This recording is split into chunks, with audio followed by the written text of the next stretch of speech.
afternoon, ladies and gentlemen. Hello, everybody. Welcome back to the best case scenario. Of course, you know me by now, D Johnson. It's me, friend of the people. Always in the place to be. Trying to give you guys the hard hitting facts of the day, a little bit of entertainment along the way. Jump right into it this week. Call it the Green Episodes. We're going to talk a lot about the environment, effects of some of the things that we're seeing going on right now. First thing I want to talk about, of course, the Amazon. Ridiculous amount of fire down there for a rainforest is what I've been saying the whole time that I've been watching this. But needless to say, a lot of it was burning unchecked for 3 weeks. Finally starting to hear about it worldwide, starting to see some action being taken. But it's very concerning that we have something that we consider probably one of the greatest natural resources on land, if you will, that is literally being burnt to the ground in order to create more land for what I like to call planetary pillaging. Okay. Yeah, and when I began to look into this, what I found out is that it's actually pretty normal for there to be fires in the Amazon. These fires are caused by ranchers, farmers, what have you, creating grazing grounds for their cattle and other livestock. But this year in Brazil has been particularly High on the prolific fires. concerning the It fires. was like 70. The number I saw was 78,000 and some change. And that's across the whole country. In the Amazon itself, in the rainforest, 40,000 fires this year in Amazon 2019. That is a lot more than normal. Also, CNN reported it was an 80% increase this year alone. Right. In fires. And overall deforestation. So we're combining with the fact that they've not only are there more fires now than there was previously, but also they've been cutting down the Amazon at an alarming rate. So this combination of events is basically a recipe for disaster for the entire planet. And so there are different factions, world groups of people throughout the world that are speaking out. And we're going to go a little bit into that and just to give you guys some insight in terms of what's going on. Also to just, connect it to the greater overarching connection to the policies set forth by conservative governments, the totalitarian states, and such as the one that does rule Brazil at this point in time, and how those connections, the worldwide implications, and what it means to you. So, what I found very interesting, Bolsonaro is saying, of course, he's acknowledging that it is an issue, but what he's saying is that it's basically coming down to the loggers and ranchers, and it's nothing that he can do about it. We all know that that's not true. If you've gone and done a little bit of homework on Bolsonaro, he's very pro-business, but he's also not very big on climate change. He's not concerned about it. Right. It's not. Definitely put it like this: if you put a $20 bill in front of him or tell him that's a jar of air, and he's going to have to choose between which one gives his people what, he's going to choose a $20 bill.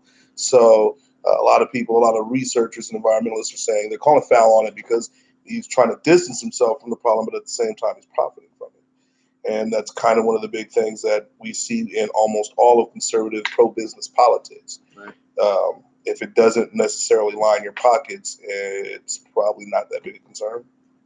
Well, a large part of the fascist, a lot of the fascist policies, when you're talking about a fascist government like the one in Brazil, that is, the ruling party in Brazil, the party we have here, the Republican Party of the United States, and the Tories in Great Britain.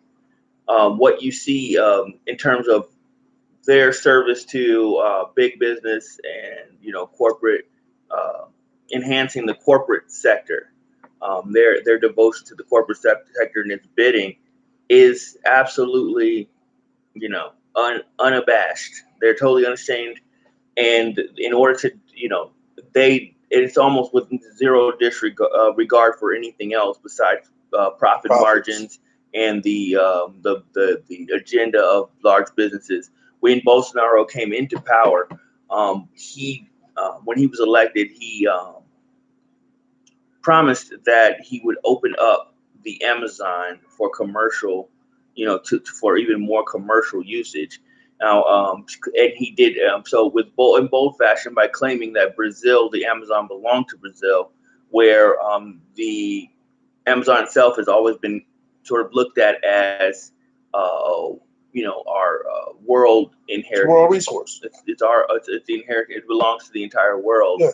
Because the river runs through. I can't even tell you how many different countries.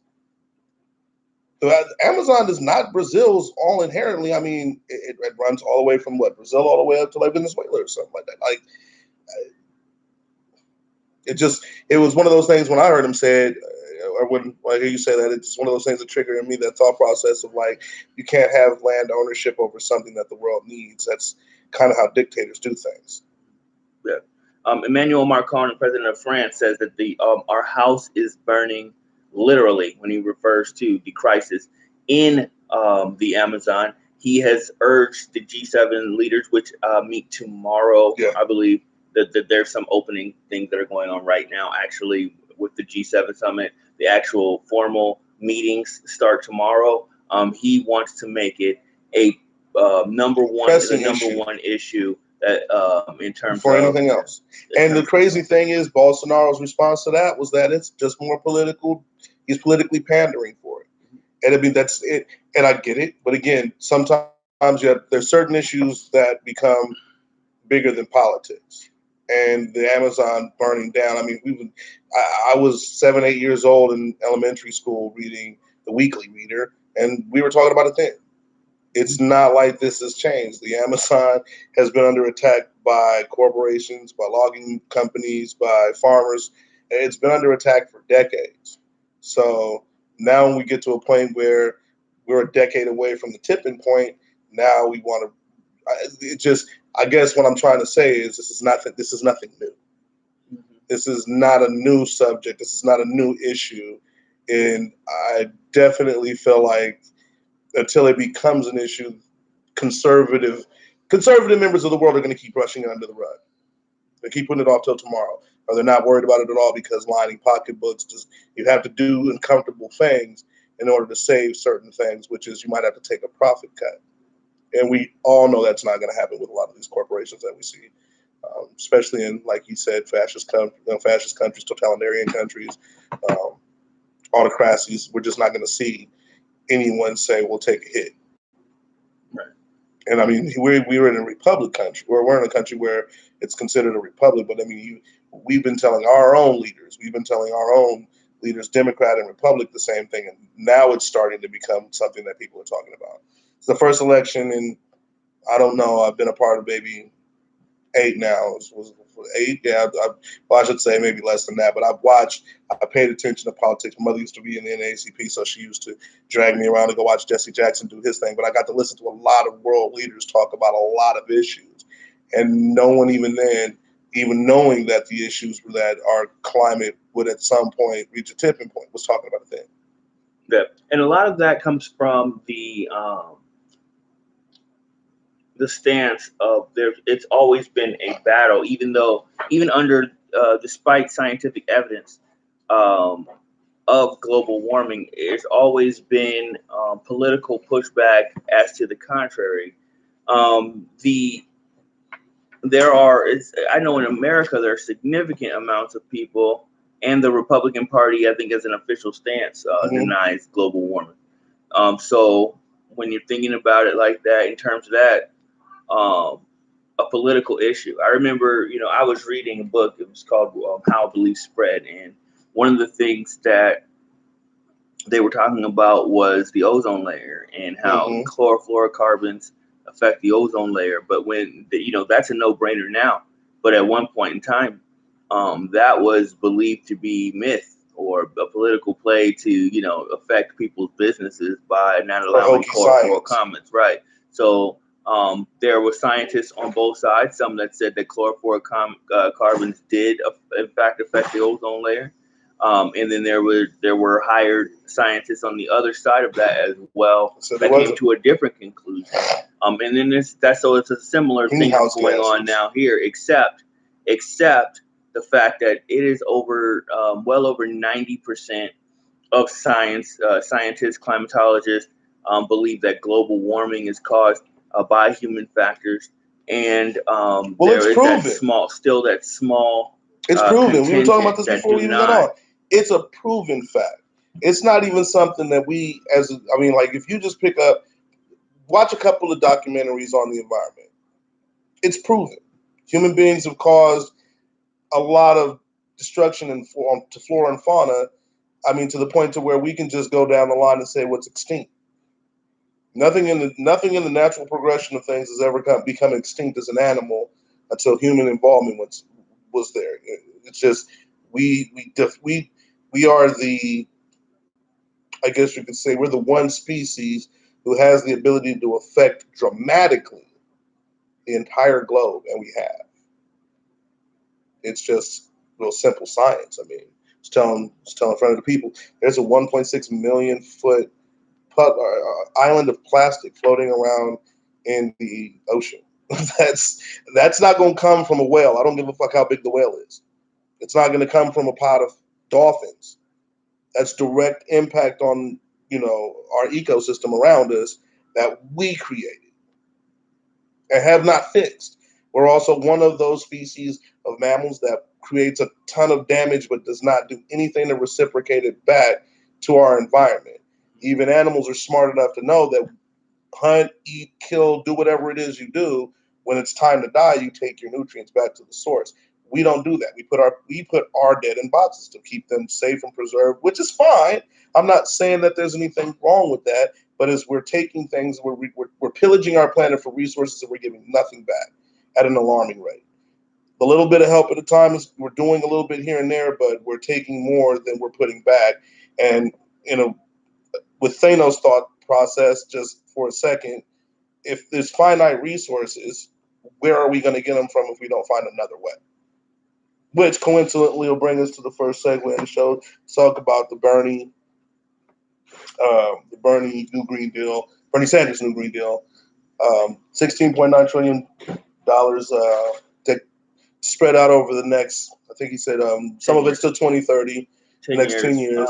And the main sweep of the deal here is that he's declared an end to the dependence of fossil fuels in America by 2030. That means when we're talking about transportation, we're talking about just energy production, especially transportation and energy production, because those are the things that use the most fossil fuels. Yeah. And so without, with sweeping reforms to those industries, heavy investments in global in wind and solar power. So those are some, just some sweeping changes that he hopes will result in job creation of up to 20 million new jobs over the next 10 years, and a transfer of the people working in the fossil fuel industry to working in working for clean energy toward a cleaner environment, clean energy sources. So I think when I was reading a little bit of detail on it, I really did like the fact that he's trying to help lower and middle class families find a way to live clean, because as we well know, to live clean costs a lot more money than it is to live dirty. And it takes, for low income families, you know that people are not gonna do it. They're not gonna do it if it means they have to eat ramen 3 nights of the week instead of just 2. So I really found that him targeting the lower and middle class families is a good way to get the process started, because there's a lot more of them than there are of the rich. So you got to start with the groups that, you got to start with a group that, has the want to change. I mean, I think Jeffrey Epstein didn't have any children. David Koch didn't have any children. So these aren't people that are reproducing. So you have to look out for the people that are breeding the next generation of American going forward anyway. So I really, that's a good look. It's a good foundation to build a revolution around, which is kind of the thing I was. Go ahead. One of the most controversial parts of it is that there's going to that Bernie Sanders is advocating for the nationalization of energy production. Yeah. So another basically a social program, okay, that I think is necessary, because if you think about it, again, it's about affirming. You'll hear me say this all the time, that the Constitution gives you negative rights. You know what I mean? That on the side of the laws, when we're making laws, we have to affirm positive rights that allow those negative rights. Okay. One of the negative rights that we have is, freedom. It should be a right to live in a clean environment. Well, I mean, we have countries like Germany that have instilled this type of plan. UK's instilled this type of plan already. And I mean, like it always cracks me up to hear America is the leader of the free world, but we're one of the farthest behind countries when it comes to just simple civil rights, or simple human rights, if you will. And not to get off into any other tangent, but I mean, having clean air to breathe for children shouldn't be something that's difficult to do. Right. I mean, it just shouldn't be something it shouldn't break the back of a country to make sure where we are is clean enough to exist well. Well, when you think about the things that private energy companies do. Mm-hmm. Sometimes you think it is a good idea to maybe nationalize the industry in terms of energy production. The thing about it is, a lot of cities, like localities, municipalities, have already done that. I know that I used to live in Riverside, and Riverside has a utility company owned by the people. Yeah. It's a public utility company. Muscoya and San Bernardino, they do the same thing with their water. Right. So there are public utility companies that aren't owned. They're not private companies. They're actually public companies. Their oversight is they are actually accountable to the people in terms of the things that they do and what they charge. And so to do that on a national scale would not be a bad idea. Also, it'll stop things from happening like what happened in California with PG&E. Because once you nationalize it, there's no need to cut corners to compete. And that was what PG&E basically did in 2018 in the California wildfires that caused Paradise to be wiped off the map. It was faulty wiring. And that comes down to you having to save money to beat Southern California Edison from being the only monopoly in California to provide electricity. So when you nationalize it, you're probably going to have fair rates for all. And that's definitely going to lead to safety.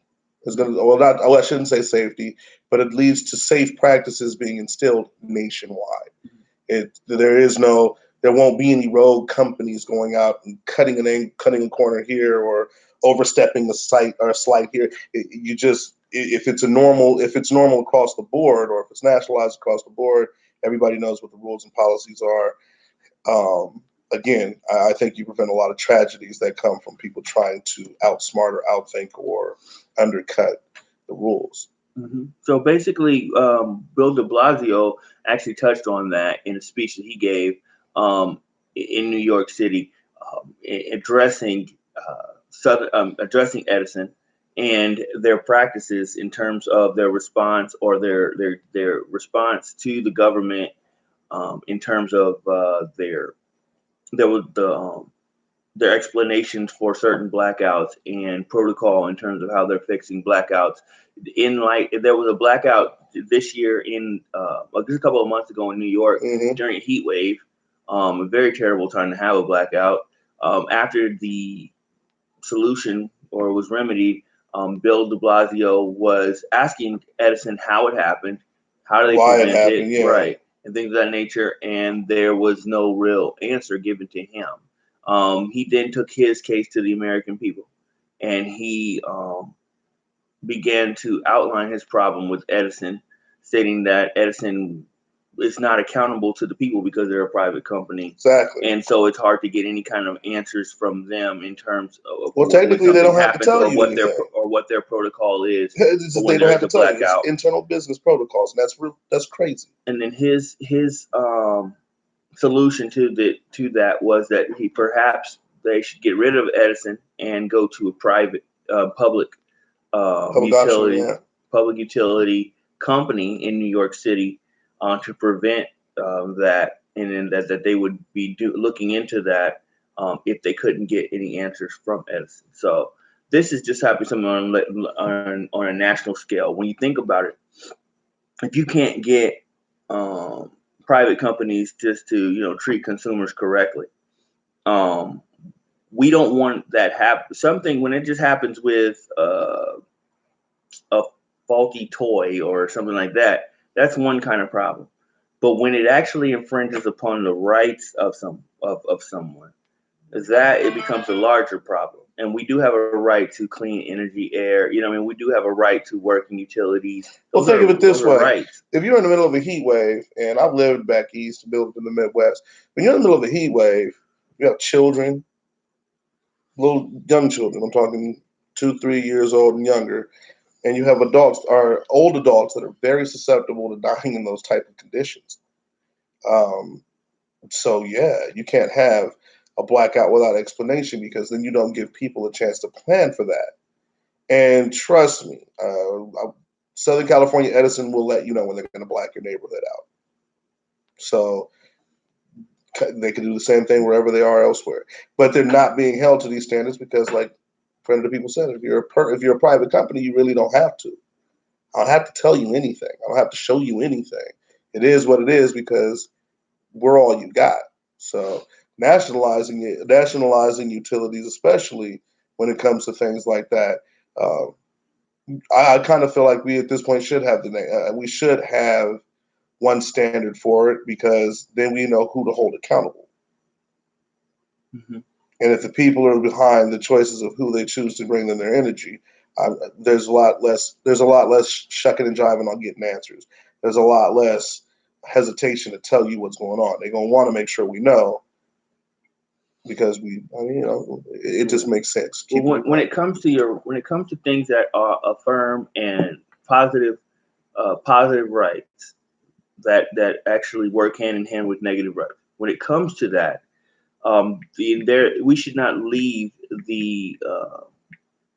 it up to private corporations to affirm our positive rights, because it's been shown time and time again that in the name of capitalism, where the rubber meets the road, the private corporations will protect the bottom line over serving the needs of the people, because every time their level of oversight is non-existent sometimes when we're talking about who they answer to and why. So when we're talking about the public utility system, it's something that is a necessity. It's something that everyone has a right to, having your electricity work and be clean and things of that nature, and your water work and your water being clean and things of that nature. So when those things being rights, I believe that it's the government's job to actually make sure that these things are done in a fair and equitable way. There is a Public Utilities Commission. Mm-hmm. How empowered would you feel calling the Public Utilities Commission if you knew that you're fighting against a private company? Well, they're right. They actually have a lot of power because they're pseudo legislative. True. And so they set the industry standards and things of that nature. But when private companies have shown that for things that they don't agree with, that they're going to try to circumvent those regulations, mm-hmm. then I think it becomes the duty of the people to take that over. You know what I mean? And so, it becomes the public duty. Whenever we say public, when people say public duty, you always think about the government. And it's easy to demonize and say, oh, the government taking something over, and to demonize that. That's been propaganda time. But you got to think about when you're talking about making something public, that means the people are taking it over. Yeah. That means it's you and me, and it's up to us. And we elect our government representatives here. We elect our government representatives here. We choose who represents us. So when the government takes something over publicly, it's really us taking it over. Yeah. Or at least it's us that's putting the people there to make that call for us because we believe that they're going to make the right one. Well, and I think that what's been going on lately, why people have this bad stigma with the government is because the people have never really learned how to hold their government accountable. And so you believe that when something's taken over by the government, you're powerless. But you're truly powerless when you're talking about a private corporation that you don't own any stock in, right? Yeah. And so we have to understand that, if as the people become smarter, people learn more about actually becoming standing in that gap as that check and balance that we're supposed to be, then we should be able to we should appreciate certain types of industries being publicly owned. Now, I don't want everything. Of course, no one wants everything to be publicly owned. We're not. Well, some people do, but I for one believe that definitely there's room for private industry. But when we're talking about when we're talking about the state of the world right now in terms of the environmental inequality, right, and racism, environmental pollution, and businesses that stand to profit from the destruction of our natural resources, then there needs to be something done by the sovereignty, and the powers that be. So that's what I'm in favor of. I mean, one of the other, I agree with you 100% on that. I find that it's very interesting that, like you said, people demonize things like that, and when they feel like they made the wrong choice, they want to blame someone else. So it makes me always think about the presidency. Anyway, so let me ask you. Get out and vote, please, y'all. Please, for the love of God, if you love chicken sandwiches, please get out and vote. What were you going to say next? So, what makes an entire party of, I'm assuming, intellectuals are in there somewhere. I'm assuming there are some, wealthy, so-called wealthy, smart people. Sure regular, caring citizens and things of that nature, educated professionals and things. What makes those type of people turn their back on overwhelming scientific evidence? An overwhelming the term that I heard Brian Kahn use in the Earther article that I wrote was an overwhelming amount of rancid tapioca being pumped to your brain. Simply put. I mean, when you talk about like somebody like a David Koch, you know what I mean, who does all this philanthropic work, I'm sorry, and you're like, oh, he's a good guy. Gotta be a good guy, you know what I mean? I wouldn't do that. I wouldn't give that much money away. It's gotta be a good guy. And then he turns around and he says, but at the same time, I need you to understand, that global warming nonsense is all nonsense. You can trust me because I'm a good guy. If you pump more money than that, if you put more money than you put down in the charity into that, it's hard to hear over. It's hard to hear something else. It's hard to hear the message. It's hard, but it's something that I think I've been always trying to figure out the right way to say it. It's harder to hear a small cello in a room full of loud clarinets. If the same music is being drummed over your head, I mean, it's just like radio. If you keep hearing the same stupid song, you might have hated that song when you first heard it, but if you hear it enough times, eventually you're going to start nodding your head to it. Eventually you'll like it. Eventually you'll start repeating it. Mm-hmm. So to answer your question, I mean, not to be also long-winded with it, but to answer your question, I think it's just, even when you know that the right thing is the right thing, if you're overwhelmingly beat over the head with the wrong thing, eventually you're either going to cow under or I don't even know what the other options are at this point. Well, I don't think that they. Okay, well, first of all, what I'm alluding to, of course, as you might have figured out, is that David Koch, vice president of Koch Industries, he passed away the other day, and he was actually very instrumental. Him and his brother Charles, instrumental in the spreading of the belief that global warming is not as bad as people say it is. Yeah. Complete climate denial is Is not caused by humans. We're living in a world where we're making these things up for ourselves. It was basically their thought process. Right. So who's David Koch? So if you don't know who David Koch is he was the vice president up until last year of Koch Industries. And him and his brother Charles ran the company. He is worth about $60 billion. Yes. So giving $1.3 billion to charity is not a lot of money. But again, when you're talking about millionaires, people with a little bit of money, they see $1.3 billion as a lot of money. So that's what I was saying. But go ahead. I'm sorry, I didn't cut you off. And so basically, what they did with their money, they gained their money mostly through the fossil fuel industry, and international oil barons. But what they did with their money is they mostly gave money to gave it to the arts and things of that nature too. But they also funded political organizations, right-wing think tanks, and influenced legislation and spread propaganda with their money. Okay, which is another reason when we think about it, when you're talking about economic inequality, and so much of the top 1% having so much more money than the bottom 50% of Americans.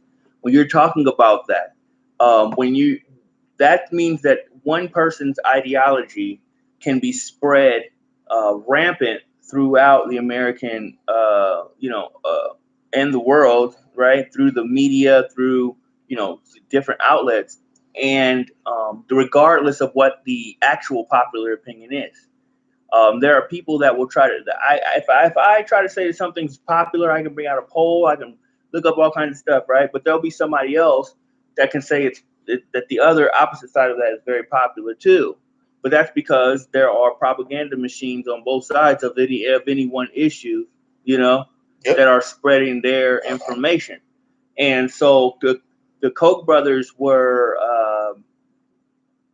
I would say, masters at pushing their own agenda through political means, through propaganda, through funding politicians and political organizations. And one of the main things that they fought against were any kind of environmental protections. So when you're talking about anything that reducing emissions, when you're talking about preventing deforestation of the rainforest, using clean energy instead of fossil fuels, right? When you're talking about using cleaner energy, when you're talking about a carbon tax, when you're talking about anything that would slow down the effects of global warming in the world, they were against it. They were adamantly against it. Financially adamant, because again, one of the facts that I found out earlier today, because I'd brush up on some of these people because I don't really pay attention to them, because they keep their names low for a reason. The rich like to do what the rich do without having you complain about it too much. But one of the facts that I read was that they'd spent more than ExxonMobil to keep climate denial in effect. That's two individuals. So you can imagine how much they must have been, how much they had gotten their point across. Some of their friends were Melanie and Bill Gates, like the rich of the rich. And these are also people that have extensive fingerprints in some of the ways that we communicate. If you're talking to if you're talking to a Bill Gates about climate denial, people buy Microsoft computers. I'm not saying that, Bill Gates is one of the cloaked men behind the Keep American Coal movement, but he was friends with a guy who was. And he's known for charitable contributions too. So, they're all hands in the same pot, is what I always say, but you do have to make sure that you're asking the question, like I've always, like friend of the people said, like, how is it that proven science is getting knocked, though? Because opinions are opinions. We could both banter back and forth about opinions, but if he's telling me that it's a fact, like, bro, if you don't put a hose on that fire, it's going to burn out of control. And I'm sitting here over with the popular opinion with 100 people behind me saying, nah, don't worry about that fire. He's still right. I just have the numbers. Right. And to let you know, we're not going to make any bones about it. This guy, the Koch brothers are very disgusting. They're disgusting people. Okay, they even blackmailed their own brother for his stake in the company. Another one of the Koch Rodney. brothers, To the core, I tell you. because he was gay. But they are anti, not anti-homosexual. They're LGBT. anti-homophobia. Oh, okay. So like basically they flipped Because they're not Republicans per se. They're libertarians. So libertarians are not just very conservative. Libertarians are anti-racism, anti-discrimination, pro-immigration, those type of things. You know what I mean? Because they have gotten into a lot of skirmishes with Donald Trump over their views, over the differences of opinion. But what they all agree on is deregulation of industries, tax cuts, and tax incentives for rich business owners, and so those are the two main things, and the cutting of social programs. Yeah. So when it comes to those things, they've actually funded a good deal of Republican candidates, a good deal of the Republican, research behind these types of problems, because and have actually helped think tanks developed and introduced legislation on the state level and on the federal level to reflect their values. So, I have a question for you. Mm-hmm. So, in light of some of the things that Bernie is presenting in this new Green Deal, do you believe that they'll be able to increase jobs or be able to? Well, if we're going to be moving from a coal plant, say in West Virginia, and putting a windmill, somebody's got to do that. Okay. That's a job. It's a good job, right? And it's and Bernie is pro-union, to be union job. Yeah. So yeah, I think that it definitely, if when we're talking about converting our total way of life here, that's going to take manpower. It's going to take and woman power. It's going to take the power of people together to get it done, and those people, of course, are going to expect to be compensated for their time. Yeah. That's kind of why I'm like, not even go on a tangent, but that's kind of why I've always liked Bernie Sanders. He has a way of pulling people together. You know what I mean? And it doesn't matter your racial, creed, or color. I mean, climate change. If you're a human being on this planet and you're under 50 or 60 years old, you should definitely be concerned about it, because people are living longer. It's not like we're dying at the same rate as we were in the 1900s.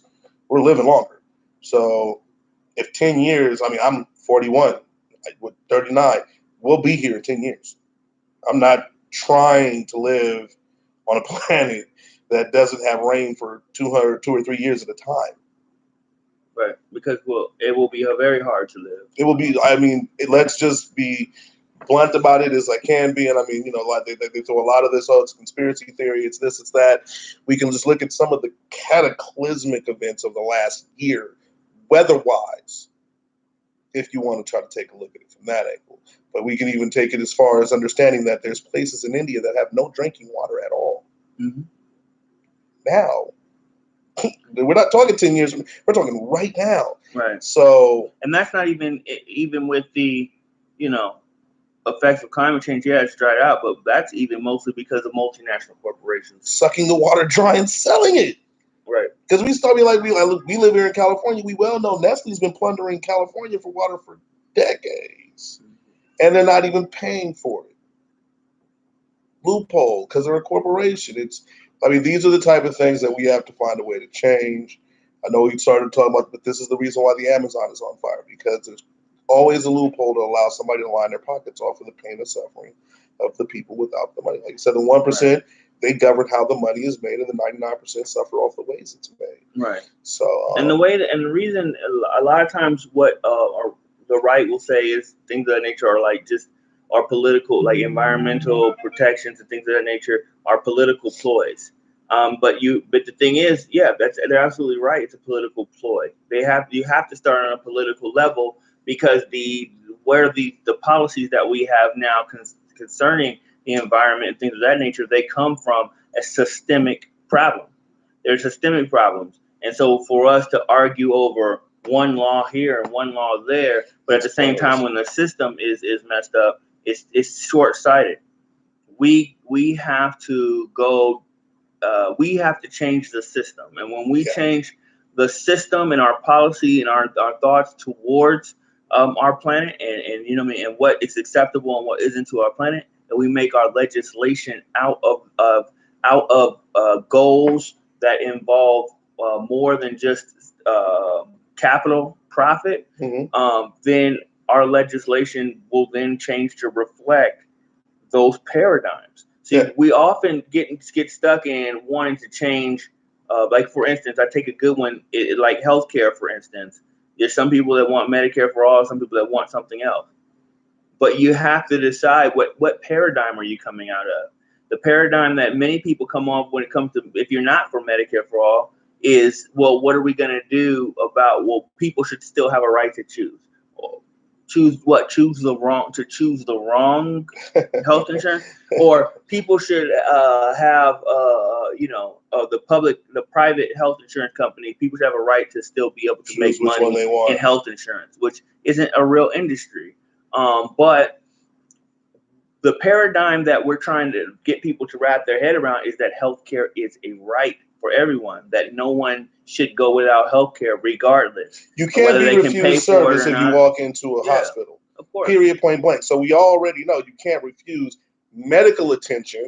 So then if medical attention is publicly accessible, then healthcare should be. Well, you can refuse it, but they can't refuse you. Well, that's what I'm saying. I'm just saying, like if I walk in right now to a Cedars-Sinai, which we all know is the hospital to the stars, and I walk in there with Medicaid, they're gonna laugh me out. They're gonna tell me there's a community hospital somewhere in the city of LA, probably on Martin Luther King Jr. if you look hard enough, and that's where I'm gonna go. Now, am I gonna get the same medical health care? Hell no. I know that, but that's not fair. It shouldn't be that way. I should be able to walk into whatever hospital I need to be treated at and be accepted with the insurance that I provide, which is why Medicare for All is something that, at the bare least, if you don't want to make it a big deal for you because you have private insurance, that's fine. But jobs aren't forever nowadays. I mean, owning your own business isn't forever.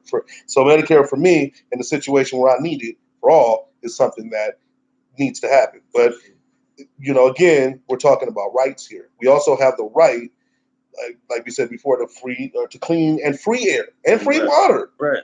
There's no reason that Flint, Michigan should ever happen. There's no reason that the Amazon should be burning. There's no reason when these are just things that were here before we were. And also this new Green New Deal with Bernie's rollout, it also helps people, with things. It goes hand in hand with all the other things that he's rolled out. Mm-hmm. So we have a right to healthcare, but the healthcare system works more efficiently when we do preventative things to keep people healthy.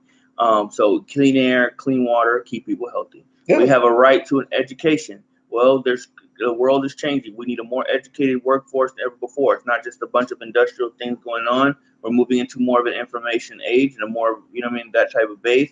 We need a more educated, of course, everybody has a right to education, and then you actually have a direction to go with your education. We're Bernie's Green New Deal is helping to re-educate a workforce, shifting over from an industrial to a more a clean energy type of economy. Clean energy sector to an information sector. People have a right to work. We have Bernie says that everyone has a right to have a job. Everybody that wants a job should be able to find a job and work. Well, this is going to create 20 million new jobs over the next 10 years. So anyone that's going to want an opportunity to work, they're going to have that opportunity as well. And steady work. Right. This isn't going to be stuff that's fly by night. These are union jobs. That's what I'm saying. This is steady work. This is no longer your temp to hire type jobs. These are no longer your slave wage jobs, if you will. Because a lot of this is working. For some people it works. But for most people that it doesn't, because as you saw with the Uber strike, a gig economy, the way the gig economy is setting up right now, It's just like it's more of the same, even though they're offering as a new type of opportunity over the last 10 years or so, the gig economy. It's actually more of the same in terms of the 1% making massive amounts of money And the other over, fight for scraps. while the smaller, the lower parts of that, they're well, you got to think. I used to sell cards, and one of the things that Uber companies would do, and I'm talking about Uber, not Uber the company, Uber companies, because there's teams of people that come together, and they basically bought enough vehicles and they got enough manpower to where they made it a business.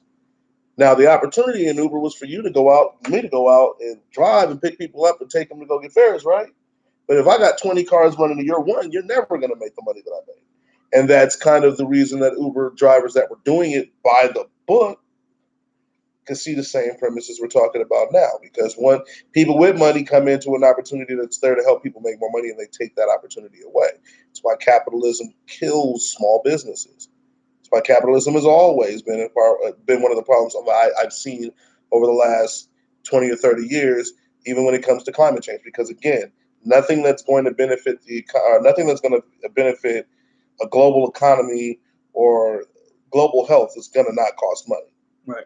So basically, just getting, when we're talking about the Green New Deal here, it's actually tying a bow around the entire platform. When we're talking about criminal justice reform as well, and you're talking about a lot of these job opportunities are going to be for inmates as well. You know what I mean? Immigration. It's going to take immigration reform, because we're going to need people from all walks of life, people from all parts of the world that come to America to participate in this Green New Deal. So we're going to have to make sure, of course, right, that they have access, the ability to work in the United States. So we're going to have to reform unfettered access to the United States. Right. So we're going to have to reform the immigration system to make sure that everyone that wants to come here and be a part of what we're doing to save the planet, they're going to also have an opportunity to participate in the full, right? So when we're talking about all of the sweeping reforms that Bernie Sanders is talking about here, this ties a bow around all of it. And it's kind of similar to the thinking that Jay Inslee had, where he tied everything. When we're talking about environmental security is economic security. And so, and environmental chaos is economic chaos too. Yes, So we can't separate the two. But people like the Republican Party, Koch brothers, things of that nature, have always put them in separate baskets in order to isolate them and kind of get you into a small box so that their narrative kind of rings true. Well, it's got to be about, it's definitely got to. I was just trying to find it, but it's got to make sense to a lot of the parties involved. And I mean, one of the things Bernie's always going to find pushback on is the fact that it's going to cost money. So I love the idea. I'm everybody knows I'm Bernie 2020, so it's no question there. My thing is, I wonder how, now that David Koch is gone, who's going to pick up the flag? Charles is still around. Oh yeah, but I mean, you never know. I mean, you might actually see the benefit and actually not. I don't know. It's weird that we're in a state where old people that will die before the crisis really hits the fan are in a position to die. And I think if we start catching more young people with money, they're going to start saying like, "Hey, we need to change the way this is." But Charles Koch is not going to, because those are how do they have money? They're the children of the people that think this way. True. But I mean, there are some heiresses and heirs that don't necessarily feel the same way as their parents do. But that's almost like not normal. It's usually what we adopt views that reflect the values that we were raised under. This is the family way. This is what we do. Just and you don't trade slaves. That's what I love to hear. It's another one. Look, your white people always defending that. What it's going to take, honestly, and what's more important is that we as a people, and I cannot stress this enough, regular individual people, need to find their voice Yes. on this environment thing. I remember when I was younger. When I was younger, whenever they talked about, like, if you watched a movie or if you saw something where it was an environmentalist, they always painted them as some kind of crazy person, like, oh, like, you know, they're going too far with this, you know what I mean? Just by doing Or they made him funny, like Bill Nye the Science Guy. He was really talking about real life stuff, and then they turned around and made a show like Beakman's World. I mean, you'll learn science, but they discredited it to make it a joke. Well, at that time, that was for kids, so I mean, it's entertaining for kids. That's fine. But I'm saying, like, if you saw, it's like a character. It was almost like you see that. You remember how they would have like a pro-black guy and he'd be in some dashiki with a hat on and talking like. I know what you're talking about. You're talking about the lab geek. Or they would make. The environmentalist wasn't really the lab geek, because the lab geek really, they had the science on deck still though. They were geeky. That's why you didn't want to be with them, be around them, or they were geeky. But they still was like, they were true.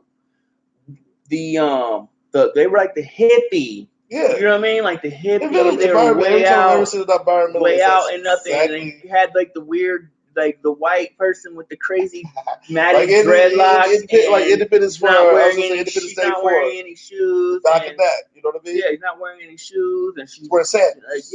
Or from Berkeley, if that. And they're doing like yoga, and they're doing weird stuff, and they're like, oh, dude, they sound but I've always so aloof on everything. I've always loved environmentalists in the same group. So right. So, but the thing is, they did that on purpose. Oh yeah. To try to discredit the way that people look at environment, because we often, we're black people, and people always talk about. There's a lot of research and studies done about how black people are portrayed in the media, but do you think they'd only do that to black people? No, they do that they make archetypes of all types of different people. They make archetypes of all types of different people, and they paint them in the way that they want you to see them. You want to see the reason people see football players and stuff like that, the way they see them in how they're portrayed in the movies. You know what I mean?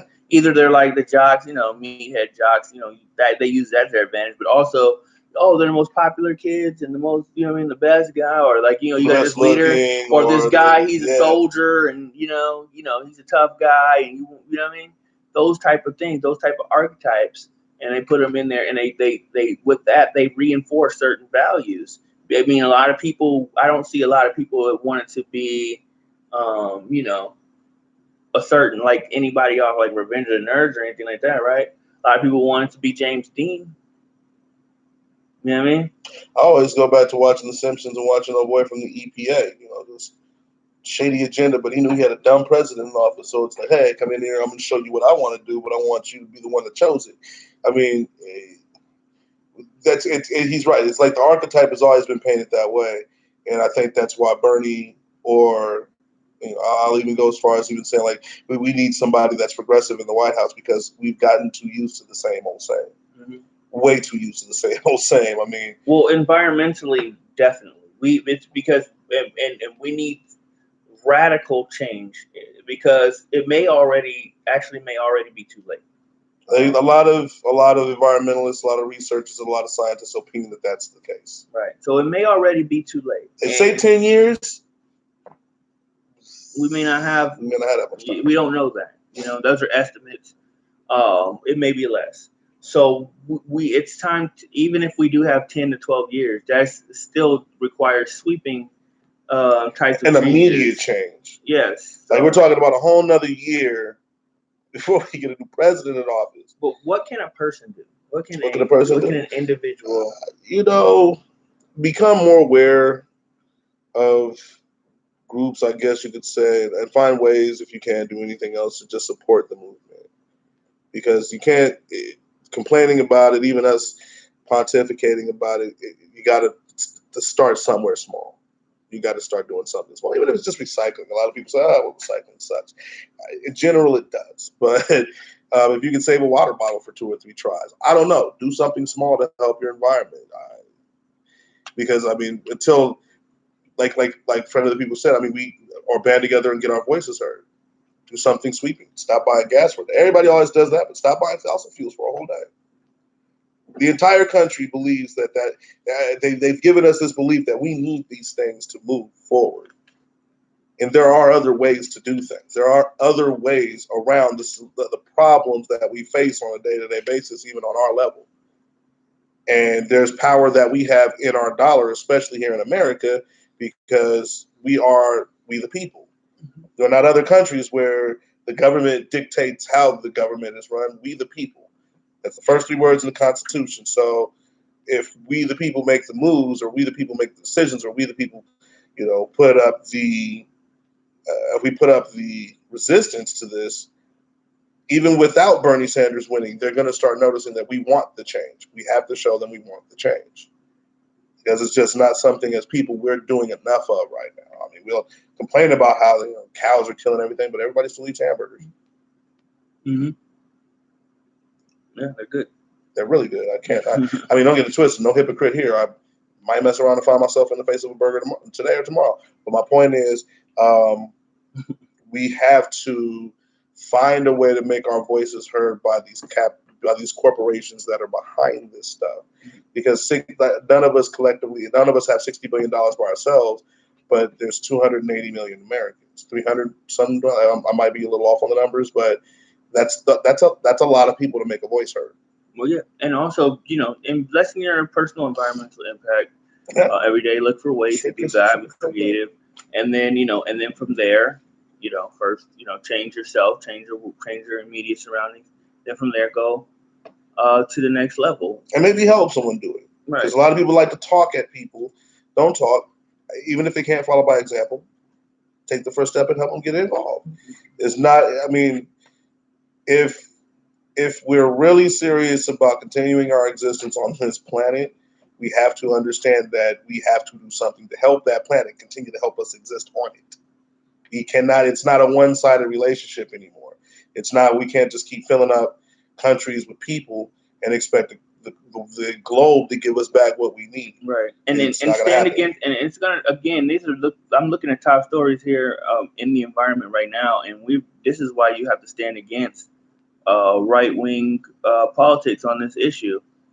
Environmental groups are now suing the Trump administration over his rollbacks of the Endangered Species Act. He's actually doing some rollbacks to the Endangered Species Act. He's already done some rollbacks to the Clean Water Air Act. He's already done some rollbacks to allow certain pesticides that actually have caused brain damage in children to continue to be used to start to be used again. These are things that are happening right in front of you with nothing more than a click on the internet. And they're doing this, and they're destroying our planet in the name of deregulation. So, as we go, just keep those things in mind, man. Keep yourself informed on what's going on and where these different politicians stand on the environment, because this, over the next decade, is probably going to be the most important fight that we have, because it's a fight not just for on some law or something, but it's actually a fight for our people and our children and things of that nature. So. I hate to sound all, what's the word? Hyperbolic or anything. Yeah, but it is really a fight for our lives. Like we always say we're trying to leave a better world for our children's children, or our children, whatever. At this point, we need to leave a better world for us, because it's close. Right. One last thing to maybe do, if you're ever wondering who is into what and what is into who, and are you voting for the right person? Is your representative taking care of you? Me and the friend of the people looked up a very interesting site called ALEC. That is the what was that? What did it stand for? Administrative. No, I'm saying that wrong. It was the Association of Legislative. Oh my God, I want to say this whole thing right. Let me look it up for y'all. ALEC. Here it is. It's the American Legislative Exchange Council. Now, the reason why this is very important, if you want to, you can even just type in ALEC Expose, and it gives you a list of who is where the contributions are coming from, and who the representatives of your state and who your people that are putting the votes in for these kind of things to go against the climate. This is where you can go and find out who these people are, put their feet to the fire, and ask them, like, hey, do you really realize that you're taking away years from my children's lives? Go at them hard, because these people are accepting money from somebody that's been going at them hard for years. We have to start holding our representatives, holding our senators, holding our congressmen, our aldermen. We have to start holding them accountable to earn our votes by making sure they're doing the best things for us, regardless of the money. Because the only way to kill a politician off is to take away the votes. Well said. So with that, like, subscribe, click a like, share this video with someone that needs to hear it, and look for more from us. We'll be back next Saturday, and the best is yet to come. So you guys As have a great one. always, have a great one, y'all. Peace.